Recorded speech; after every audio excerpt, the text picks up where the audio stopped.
بچے کی حوصلہ افزائی کرنا۔ ماں باپ اپنے بچوں سے بڑی محبت کرتے ہیں، بڑا پیار کرتے ہیں۔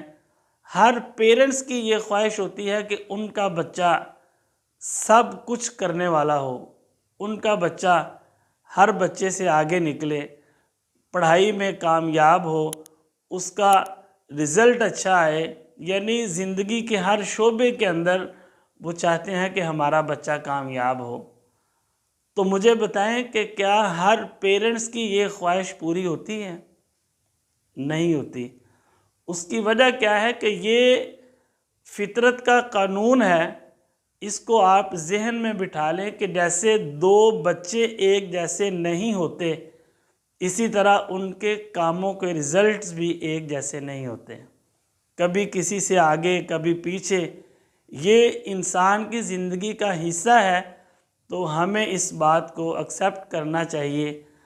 آپ اپنے بچے کو دیکھیں، اس نے محنت کی ہے، کسی مقصد میں وہ کامیاب نہیں ہو سکا، اسے کسی ناکامی کا سامنا کرنا پڑا ہے۔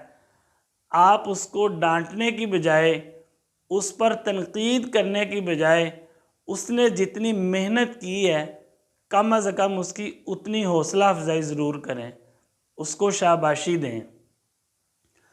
اور اس کے ساتھ ساتھ آپ نے اس بات کو آبزرو کرنا ہے کہ بچے نے جو محنت کی تھی اس کے مطابق اس کا رزلٹ کیوں نہیں آیا۔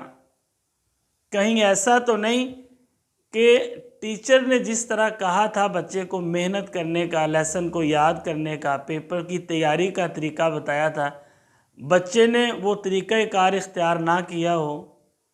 کہیں ایسا تو نہیں کہ کسی ٹیچر کے پڑھانے کے اندر، سمجھانے کے اندر کمی رہ گئی ہو، یا پھر کہیں ہماری غلطی نہ ہو کہ ہم اپنے بچوں کو اس طرح کا انوائرمنٹ ہی نہ دے رہے ہوں کہ بچے بیٹھ کے اکیلے محنت کر سکیں، غور و خوض کر سکیں، پڑھ سکیں، سمجھ سکیں۔